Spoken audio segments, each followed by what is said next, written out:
Hi, everyone. I'm Jason. I'm Mateen. And welcome to the Elevated Convo podcast. So a bit about Mateen and I. We are event organizers in the Los Angeles area. We've been lucky to organize events for thousands of people over the years. And at these events, we find a lot of people that have these questions about life, these spiritual questions, and they feel like they don't have a space to have these discussions. And we made this podcast because we know that there's so many more people out there outside of LA that have these questions, and we want to create a community where we can discuss these topics together. So today we're answering a listener submitted question from my friend Jasmine, and she's asking about manifestation. We're going to read the question in a second, but yeah, in this episode today, we're talking about manifestation. We're talking about what it means when we say manifestation or manifesting. You know, we see it online a lot, but we also talk about its origins or its, sort of precedence in religions of, many, many years ago, thousands of years ago. We talk about the different steps of manifestation. We talk about the importance of setting intention. And we also talk about the idea of being open to different ideas, this humble posture of learning. We're about to get into all of that. Mateen, why don't you start by reading the question? Today's letter comes from Jasmine. Hi, Mateen and Jason. One thing I've been seeing a lot recently online is this idea of manifesting. There's many different ways it's described. I see people telling me to put my intention into the universe a lot. I'm curious if there's any spiritual or religious basis to this sort of manifesting, and or if it's a kind of a new idea that a lot of people are making up, like a lot of voodoo stuff. I try to better myself every day, but sometimes I feel stuck. And I'm curious if manifesting can help. Got it. Well, thank you for writing in. We appreciate it. And yeah, I see a ton of this stuff online. I think what Jasmine's referring to, in case you haven't seen it, people talk about, I think a lot of this started with this book called The Law of Attraction. At least when I say this started, I mean like this sort of contemporary wave of the interest in manifestation, because as we'll get into it, we'll discover that it's not so recent. There is basis for it in these ancient, traditions, religions that go back thousands of years. But in Western society, I think people started to latch on to the idea with this book, The Law of Attraction, which I think was published in the late 90s, early 2000s. And it talked about this idea of like attracts like. What you put out into the universe, will come back to you. There were different frameworks that it outlined for how to sort of get what you wanted of life.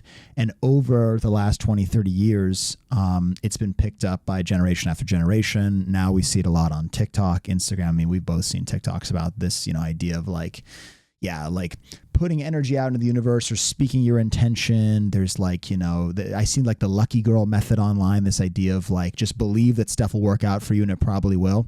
And we'll get into all this stuff, but I think that's what she's referring to. Yeah. I want to be clear because we say mumbo jumbo woohoo stuff because that's the way it has been presented. It's like either you're religious and you're very strong in your religion and you sort of focus on God and that's your answer, or you just, you're a self-independent starter and you got to do everything on your own. There's no higher power. But there's this middle ground, I believe, when it comes to manifesting, or this idea of having manifestations on a certain topic, is because you're trying to find that middle ground now between maybe I don't believe in a particular religion, and all the rules and laws that come with it, because I'm sure you just don't want to follow that. And maybe I'm not a atheist, and maybe not even agnostic. I'm somewhere in the middle where I believe higher powers can help me achieve what I want to achieve. I believe in the short-term growth. I also believe in long-term growth.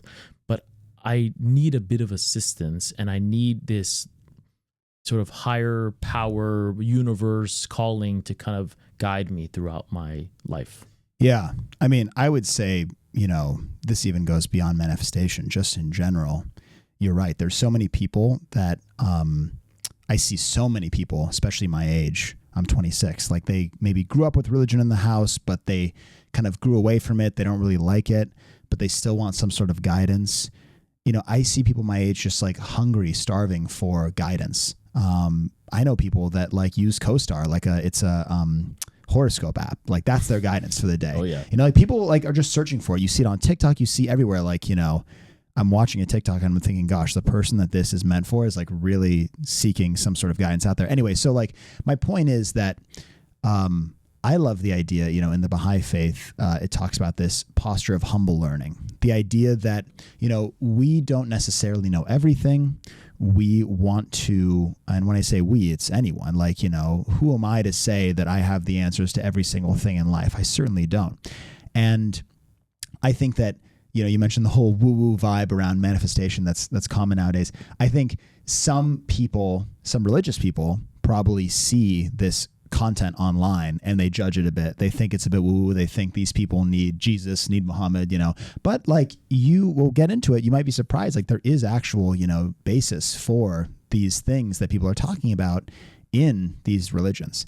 And then vice versa. You know, I think some people maybe that are into this new age spiritualism, they've defined their own religion in a sense. They take some topics from manifestation, they take some topics from here, there, and they sort of create this religion around what they believe and feel is right.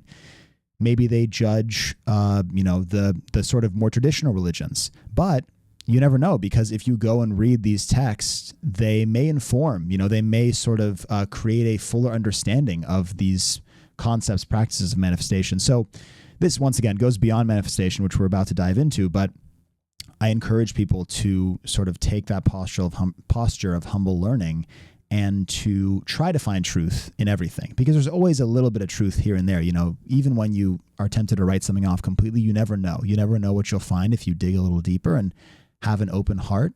And that's certainly true of manifestation, which we're about to get into. Yeah, like someone told me like a few months ago, I was going through some issues within myself, and I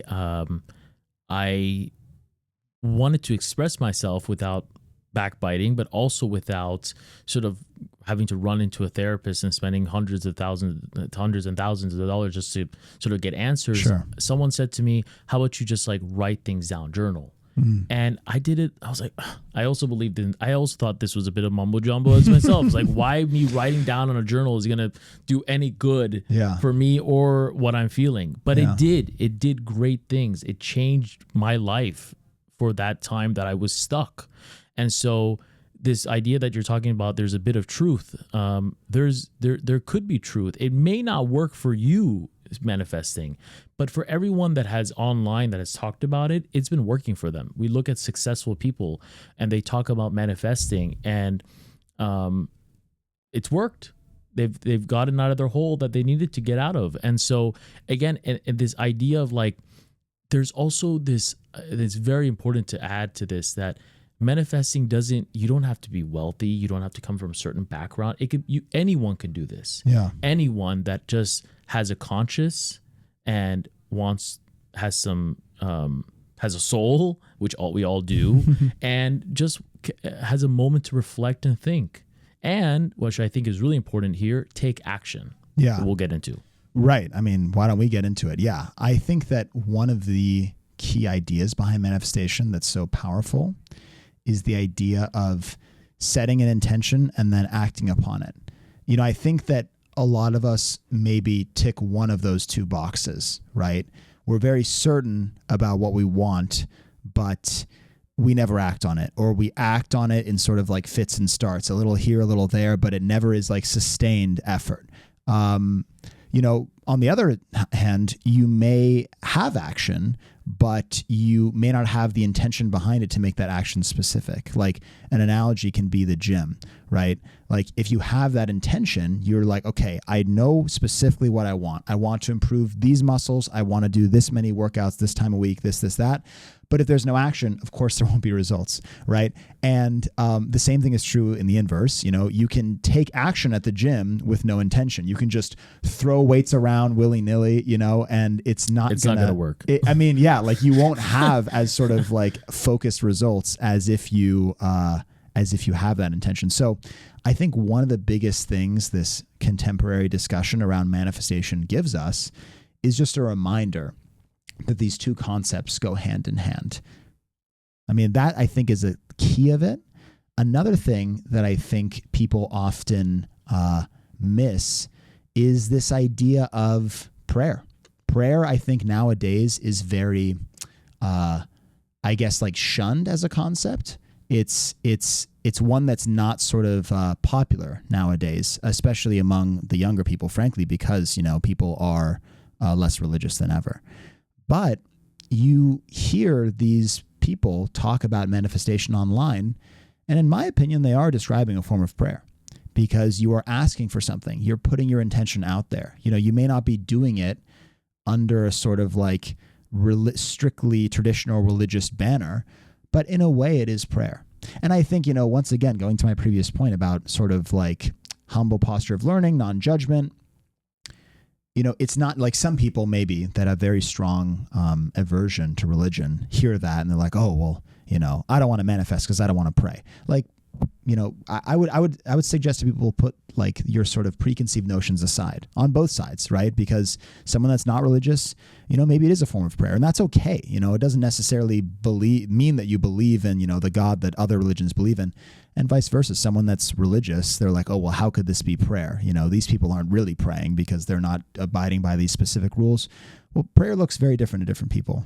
Yeah. That's what I was going to add is that, prayer at the end of the day, this is my opinion, is you have thoughts, you think about these thoughts. These again, prayer can be actual scripture. It can be just some thoughts in your mind that you want to let go of in a very pure and conscious mindset, and just putting it out there.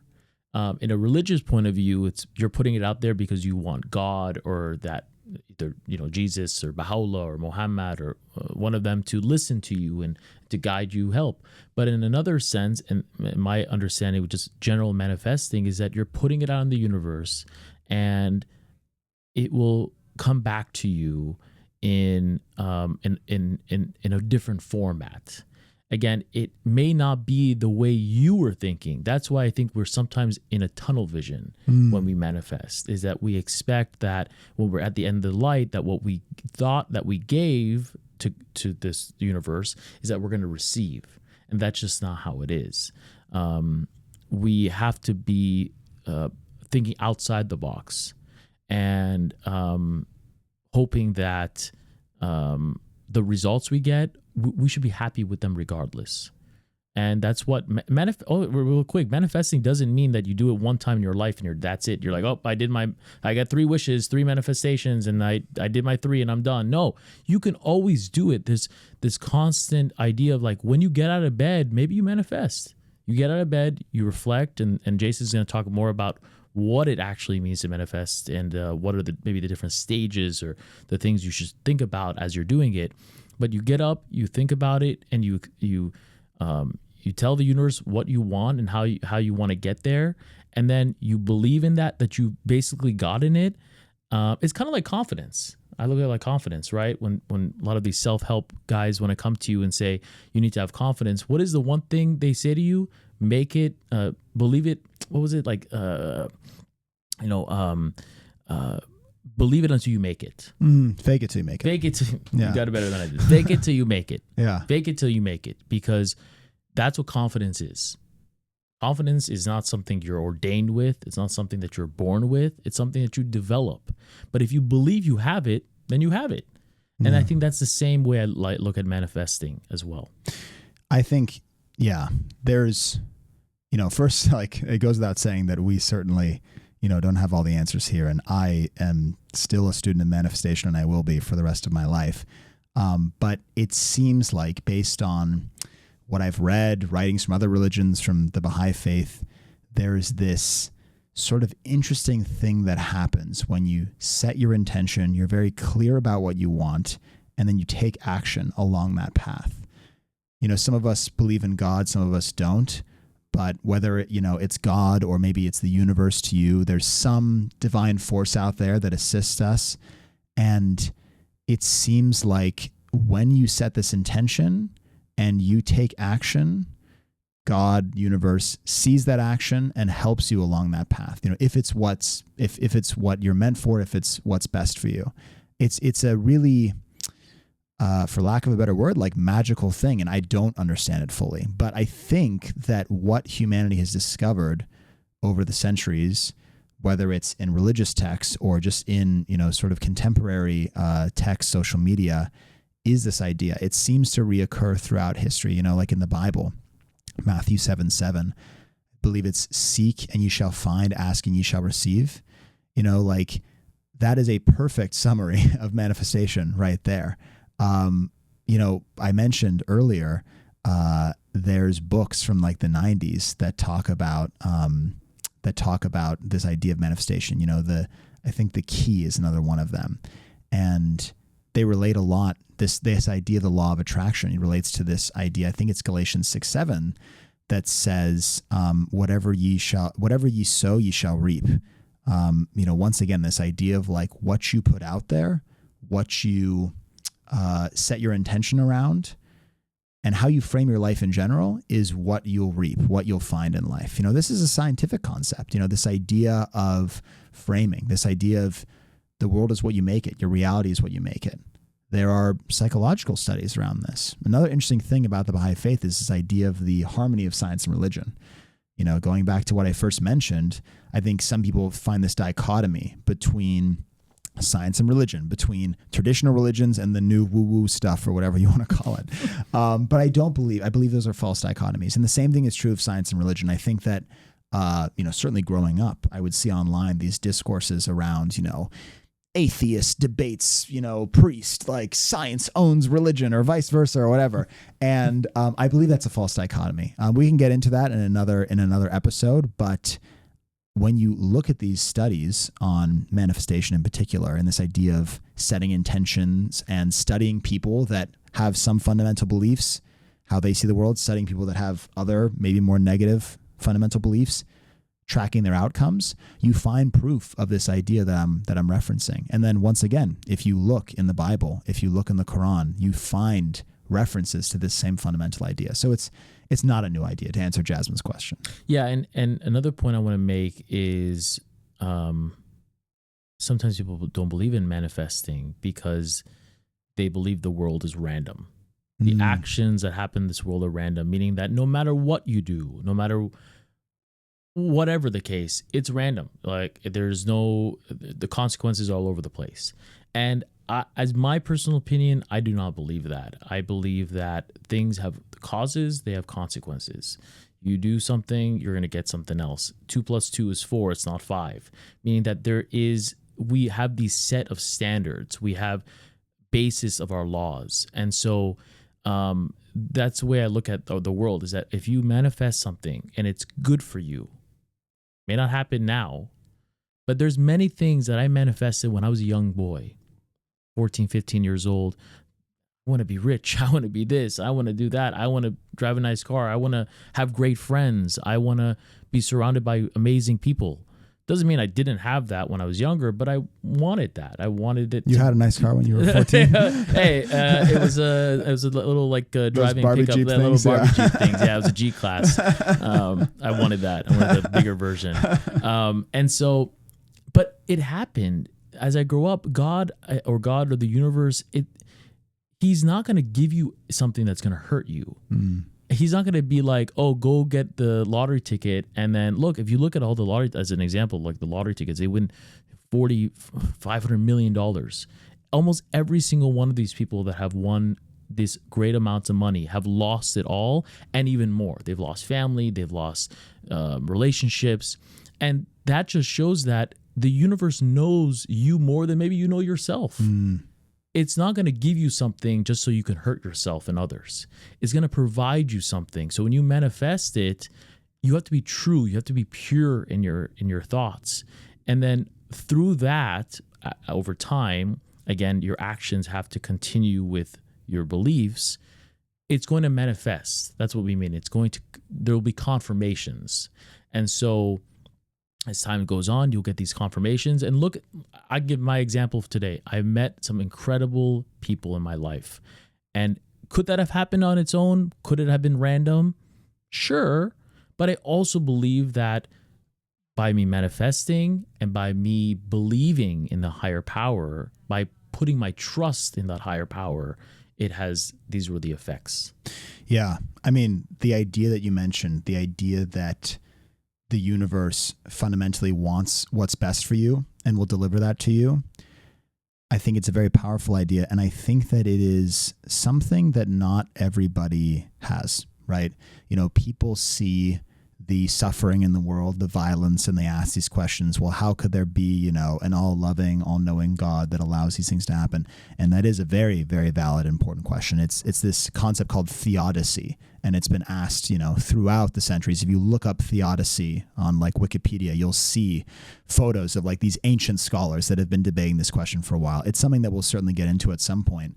But if you find yourself, you know, believing that the world is out to get you, that there's no such thing as, you know, a universe that wants what's best for you, I do think that, you know, we do reap what we sow, and we do find that if that's our belief, then it will lead us down that path. You know, I mentioned earlier, there's this like lucky girl theory that's popular on TikTok. You know, it's the idea that like if you just believe that everything will work out for you, it usually does.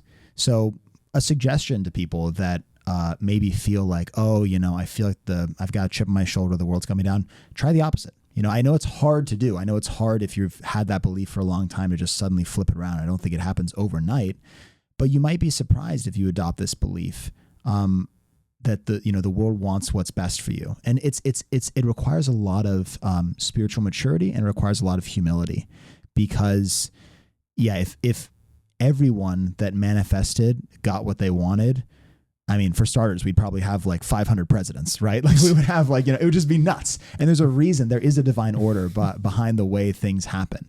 You know, maybe you want to be president, you want to be rich, you want to be whatever. But if you did, there's some horrible thing you don't even know about that's waiting for you. Like you mentioned, lottery winners. Lottery winners are like way more likely to be broke, like murdered, like suicide, like all these different things. These risk factors go way, way up as soon as you win the lottery. It's actually like, in some perspectives, one of the worst things that can happen to you. And yet, how many people at night around the world wish, God, if only I could win the lottery. Please let me win the lottery. You know, like we don't know. We don't know what's in store for us. We don't know what's best for us. It's not a pill that's easy to swallow, but I'm sure that if we think back, you know, in our life, how many times did we think we wanted one outcome? I want to be friends with this person. I want to get into this college. I want to have this job. And then 3 years, 5 years down the line, in hindsight, you're like, you know what? It's thank God that I didn't get that. I mean, that's happened to me all the time. I wanted to get a job at this company. Few years, it didn't work out. A few years later, that company folded. You know, like wow, that worked out really well. Yeah. Yeah. So, I mean, I don't know if you wanted to discuss, he had some great points about like, there's these 5 stages. I don't know if you remember them, but like, every religion has some sort of basis for them. The Baha'i faith has these 5 stages from this individual from Shoghi Effendi. Do you want to just talk about who he is briefly, and you know, what are these 5 stages, and what do they have to do with their viewers? Sure. Yeah. I mean, in the Baha'i faith, we have a figure named Shoghi Effendi. He was the great grandson of the founder, Baha'u'llah. And, you know, there's a bunch more to talk about there, but I really just want to share these 5 steps of prayer that he talks about. And the reason I want to share it is because it's very relevant to manifestation. So yeah, 5 steps. First step is just to pray and meditate about the decision that you're trying to find an answer to, or the thing that you're searching after. You arrive at a decision around that thing, you hold on to it. So even if it's not a question you're asking, you know, like you would think to yourself, okay, I want a new job. And you pray and you meditate. You know, and prayer, if you're not religious, can even look like just having a dialogue with yourself even. You know, hey, like, I would like this job. I think this is why I want it. Like, you can be meditating, you can assess like, hey, are my intentions pure around this? Why do I want this? And as you're sort of in that process, you know, you might find that you arrive at a decision around, say, the job that you want. You say, okay, you know what I should do? I should go and talk to this person. I should go and apply for these jobs. So that's the first step is pray and meditate. The second step is arrive at a decision and hold on to this. The third step is have determination to carry out that decision, right? A lot of people fail here. They do the first 2, and they think they hear something in their head. They think they have a thought like, you know what, I should probably do this, but like, nah, never mind, you know? And, you know, it's a tough thing to know. It's a tough thing to know, like, is this sort of thought or decision like sort of divinely inspired or coming from the universe, or is it just coming from your own head? It's a tough thing to know. The advice that I've heard is try it, you know, and if it works, great. And if it doesn't, that's okay. You know, go back to step 1 and 2 and try again. So third step, have determination to carry the decision through. The fourth step is have faith and confidence that the power will flow through you to carry this decision out. The right way will appear, the door will open. You know, this is, I think, what a lot of manifesting like content online is really talking about. The idea that you need to believe that the doors will be open for you. You know, like people online, when they talk about manifestation, they talk about act as if it's already done. That's exactly what this is saying. Actually, that's the fifth step. Act as though it had all been answered. So if you want you want to have this job, act as if you already have the job. Have that confidence that it will come. And it comes down to, you know, there's two ways to look at it, right? There's the sort of non-religious way of like, oh, this is your, you know, you're trusting the universe. This is the core part of manifestation. The religious way is you're having faith in God, right? And I don't think that, you know, either of those are right or wrong. I think they're both pointing towards the same truth, right? Which is that when you sort of accept that you're not the only one that has control over it, when you sort of rely on this outside force, this divine universe, whatever you want to call it, you're sort of calling on that to help you. And when you act with that confidence, it's belief, it's faith in that force to help you. You know, it's funny at the end of this, it says that many pray, but do not remain for the last half of the first step. People pray, they don't even meditate about it. They don't think and contemplate. Some meditate, arrive at a decision, but fail to hold it. Few have the determination to carry the decision through. Still fewer have the confidence that the right thing will come to their need. But how many remember to act as though it had all been answered, right? You know, this idea that manifestation like works only if you follow these steps, set the intention. The funny thing about, you know, these steps is that they were written in, I think it was the 40s or the 30s, you know, so like 1940s. Yeah, exactly. Yeah. Nearly 100 years ago. And you read The Law of Attraction, you know, you read these other books. The Secret is the other book I'm thinking of. There are all these books on manifestation, and it's the same stuff. I mean, it's very, very, very similar. And, you know, it's not like Shoghi Effendi is the first one to talk about this either. You look at these ancient, you know, religious traditions and you find the exact same thing. There's mention of setting intention in certain practices of Buddhism and Hinduism as well. I mean, really, these practices are ancient. And I think usually my perspective is that when there's something that's that old and so consistent, there's some truth to it. You know, there's a reason why generation after generation has come back to these concepts. It's no accident, in my opinion. It could have been something 2,000 years ago they talked about because they were like, oh, people just, they're not going to believe in this crazy higher power thing, so we're just going to give them something more simple for them to understand. But that's just not how it is. Maybe that's for other things, but as you've seen today, and even today, you get people on TikTok and Instagram and all these influencers that talk about, I did the exact same thing and it worked for me. And so that's awesome. I think I really am happy that there's this wonderful guidance that Shoghi Effendi and many other very important people have provided us, because there's a pathway. You know, you're not just walking on the ground on sand with, you know, with no path. Like, I feel that sometimes with meditation, I'm sitting there and I'm just meditating and I'm like, I keep looking at the walls, I keep looking at the ground, I start playing with my feet, I start thinking about what I'm going to eat later. There's no default path. And here it's clearly saying that, you know, like Jason said, we end up doing step 1, step 2, and then we jump to step 5 without looking at the other things. And we don't really do step 5. Step 5 is just like us waiting for the truth to come from above. And really, that's not what manifesting is, or actually the correct way of doing it. The correct way of doing it is the 5 ways that he listed. And then the last one is believing like it's already happened, is kind of like committing to the truth, committing to the the confirmation saying it happened. Sure, you didn't get the brand new job. Sure, you didn't get the all the questions you wanted, but half of it honestly is how powerful our mind works. Our mind is extremely powerful. Sometimes you can tell, when you act sick, or when you make yourself believe that you're like mentally ill, you start becoming mentally ill. You start becoming sick. Your body becomes what you think. I mean, there are studies where placebo drugs that are just like sugar pills, end up curing diseases because and it's amazing to see scientists talk about this because, to me, we talked about the harmony of science and religion. It's a great example of like science, is a great way to understand the world. It is certainly necessary to understand the world, but it is not sufficient, right? This idea of necessary but not sufficient. We need it, but it's not the whole picture. It provides a great insight into the how and when and where questions. It can't really answer the why questions a lot. I mean, it depends on your definition, but the fact that these scientists had to contend with this question of like, well, this is amazing. Like these people have these diseases and we gave them a sugar pill, but we told them that it was the real drug and they still were cured. It's this mindset. And if they're hopeful that they'll cure them, like it alludes to the fact that there's so many like things going on beneath the surface we don't fully understand. But manifestation, these different things we talk through are maybe a sort of an insight, or a peek into how to harness some of these forces.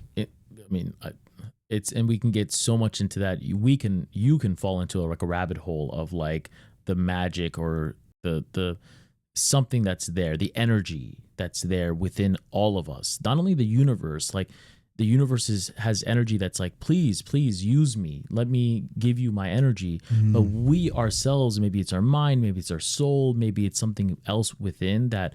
Again, this idea that we were all created in the image of God, not to get super religious, but maybe we're now just understanding what that actually means, beyond just this, what the image in terms of the virtues, but maybe there's an energy within us that we can all create positive influences in our lives if we actually take advantage of. But it's not also very easy. It's not an easy, pray, we get. No, we pray, do the steps, do each one, practice. It's not going to happen overnight. But every time you do it, you become better at it. And then, you don't know, you may just live a life of manifestation, right? Living a life of positive thinking. And I guess, the last thing I'd say, Jasmine was asking about, if it can help her better herself, I'd say try it, and that's to anyone out there, right? Like the proof of the pudding is in eating it, basically meaning like, if it works, it works. So try it. One of the reasons I think that Jasmine should go for it is because she mentioned that she's trying to better herself, but she feels stuck. And I absolutely relate to that. I find myself in that position a lot. And I think one of the keys of manifestation is setting that intention. And, Mattine mentioned doing it every morning. I think that's beautiful. The idea of like every morning renewing that commitment to yourself. This is the person I want to become. Here's how I'm going to do it. I'm having that confidence. It's not an easy thing to do. A lot of times we wake up and we don't feel like it at all. But I think there is real power in that. So I would encourage Jasmine to do it, and I'd wish her the best of luck there. Yeah. Thanks, Jasmine, for writing into us. And I don't know if you mentioned, but anybody else can do it as well. I don't know. Yeah. So the reason we do this podcast is because we have all these events in LA. People ask us all these questions relating to these spiritual questions, larger life questions. We find that they are oftentimes very similar. And we wanted to expand the community in which we engage with these questions, because we do it locally in LA, but we know there's many more people out there that have these questions. So if you'd like, you can write in. There's a link in the description to write in and ask whatever topic you want. And hopefully we get the chance to get to it and discuss it on the podcast. But yeah, thank you guys for listening. We really appreciate it. And we'll see you next time. Thank you for joining us.